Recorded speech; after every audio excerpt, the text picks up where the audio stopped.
स्वागत है आपका। सर मेरे हस्बैंड की समस्या है। हम्म। सुबह के समय चक्कर आते हैं जब उठते हैं, और हम्म। चलते चलते जब अचानक बैलेंस भी नहीं बनता, हम्म। और पूरे दिन सुस्ती बनी रहती है सर। उम्र कितनी है उनकी? 58 साल, 50 और 8। ठीक है, और कोई दिक्कत? जी, मुझे ये पूछना सर कि ये बीपी लो है या वो सर्वाइकल की दिक्कत है, ये क्या है? ठीक है जी। हाँ देखिए, बीपी तो आप चेक भी करा सकते हैं और बीपी से ये हालत नहीं होती, ये सर्वाइकल है। फिर भी आप बीपी चेक कराएं। बीपी तो वैसे भी चेक करा लेना चाहिए जब इतनी परेशानी है। अच्छा देखिए, होता क्या है कि हमारे यहाँ गर्दन के पीछे नर्व दब जाती है डिस्क में, और उससे जो परेशानी होती है, दो परेशानियां होती है। या तो चक्कर आएंगे या हमें सिर में दर्द होता है। अब जब तक सिर में दर्द होता है तो हमें पता ही नहीं चलता, हम गोली ले खाते ठीक हो जाते हैं। ये जो सर्वाइकल चक्करों वाला है, ये बहुत खतरनाक है। तो देखिए, ऐसे बैठे बिल्कुल मेरी तरह, आप समझ लें मेरी ये बात खूब अच्छी तरह, और आपके हस्बैंड अगर बैठे हैं तो ठीक है, नहीं तो आपको बतानी है उन्हें ये बात। ये देखिए, ये एक्सरसाइज करनी है। ये कान देखिए, मैं इससे मिला रहा हूँ, ये मोंडे से। ये एक्सरसाइज 3 मिनट करनी है, और एक साथ नहीं कर सकते हैं तो 1-1 मिनट करके पूरे दिन में 3 मिनट कर लें। घड़ी देख के ऐसे नहीं, बिल्कुल मजाक न समझें। ये बहुत अच्छी एक्सरसाइज है सर्वाइकल की, दुनिया की बेहतरीन एक्सरसाइज है। और एक ये ऐसे ठोडी पकड़े और ऐसे देखिए, ये देखिए, मैं इसे मोड़ के यहाँ तक ले आता हूँ। ये भी 3 मिनट करनी है एक दिन में, ये 2 एक्सरसाइज।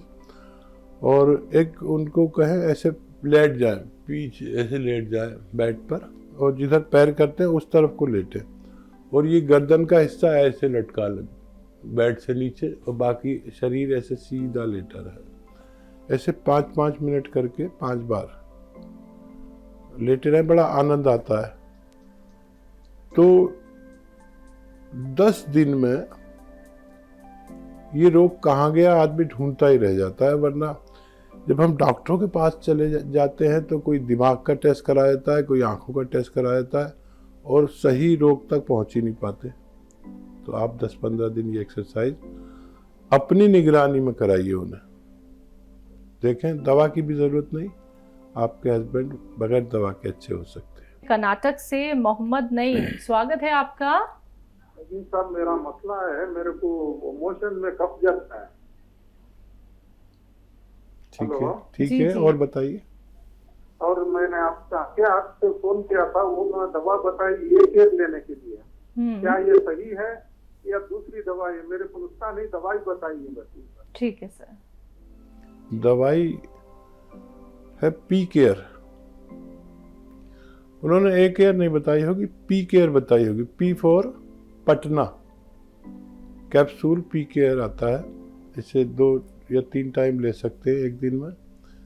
खाने से पहले भी ले सकते हैं, बाद में भी ले सकते हैं, इंशाल्लाह फायदा मुमकिन है। टी डकारों को लेके वैसे तो कहा जाता है कि अगर डकार आती है तो हमारी पाचन क्रिया अच्छी रहती है, और खाने के बाद डकार आनी बहुत ज़रूरी है, क्योंकि ये लोगों का मानना है कि डकार आ गई तो खाना पच गया। लेकिन ये जो लगातार खट्टी डकारें आती रहती हैं, तो ये सही है? और इन्हें रोकने के लिए क्या कुछ नुस्खे हो सकते हैं? वाकई डकार आती है जब हम खाना खा लेते हैं, तो एक आवाज़ आती है और ऐसे करके आदमी के, और वो उसकी निशानी है कि वो जो ढक्कन है, खाना खाने के बाद वो ढकने की आवाज़ आती है, और खाना सही जगह पर पहुंच गया इसकी आवाज़ आती है। अब ये खट्टी डकारें से आदमी काफ़ी परेशान हो जाता है, और जब खाना पहुंच जाता है अपनी जगह पर और वो उसमें वो मिनरल्स नहीं पहुंच पाते जो उसको पचाने के काम में आते हैं, तो वो डकारें खट्टी आने लगती है और आदमी को बड़ी बेचैनी रहने लगती है। कभी भी अगर ऐसा हो तो ख्याल रहे कि ये खट्टी डकारें बहुत देर तक, 1 दिन 2 दिन भी चल सकती है और आदमी बहुत बेचैन रहता है, तो फौरन कोई वो दवा लें जो खाने को पचाने वाली दवा, एसिडिटी की दवा, गैस की दवा, ताकि वो खाना पचने लगे। या फिर 1 चम्मच धनिया खा लें और 1 चुटकी नमक जैतून मिलाकर 1 चुटकी धनिया खा लें दिन में 2 बार, तब भी आपको इस परेशानी से निजात मिलना मुमकिन है। शशि जी, स्वागत है आपका। नमस्कार मैम। जी नमस्कार मैम। जी सलमान भाई को भी आदाब। जय हिंद। स्वागत शशि जी आपका बहुत बहुत। हाँ सर, वो मैंने आपसे ऊपर ही पूछा था, वो छोटा बच्चा है 8.5 साल का, तो आपने उनका वो बादाम का तेल बोला था उनको कि बादाम का तेल निकालना। सर गर्मी में बेचते हैं? ठीक है। और कोई सवाल शशि जी आपका? ये बताइए कि बादाम की गोंद आता है, जैसे आजकल गर्मियां हैं तो बादाम का गोंद बेचते हैं। अच्छा, वो बच्चे के लिए आपने किस लिए बादाम का तेल मैंने बताया था, क्या प्रॉब्लम है बच्चे को?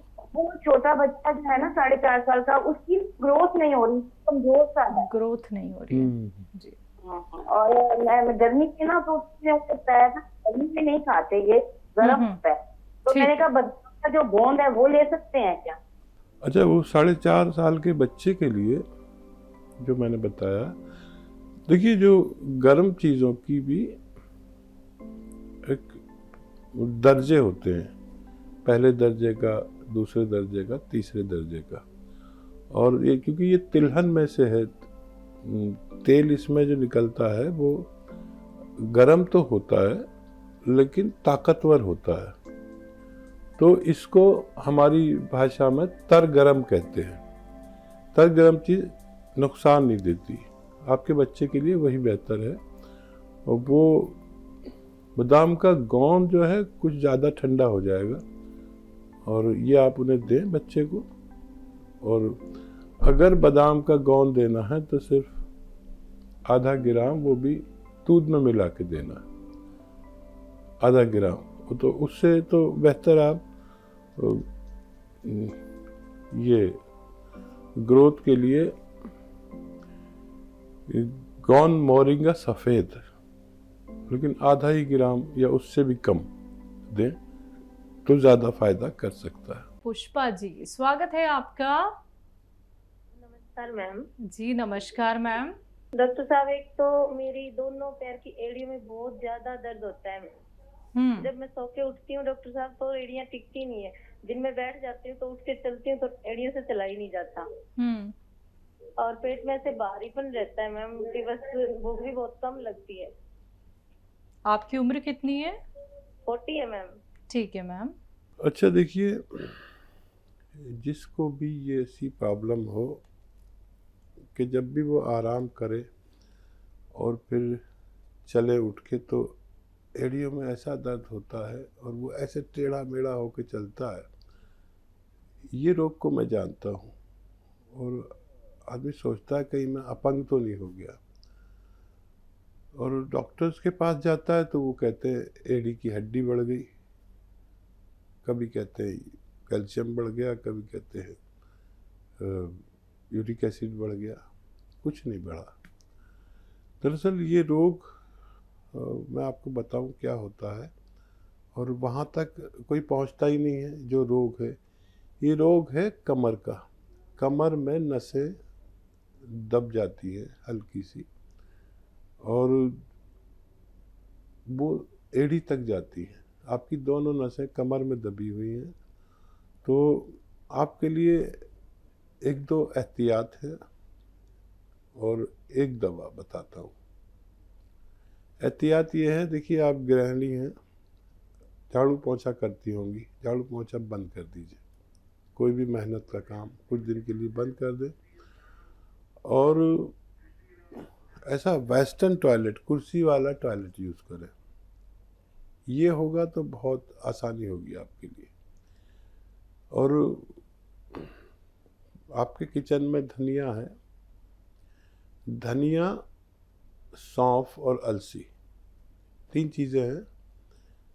धनिया, सौंफ और अलसी, ये 100-100 ग्राम लेकर पाउडर बना लें। और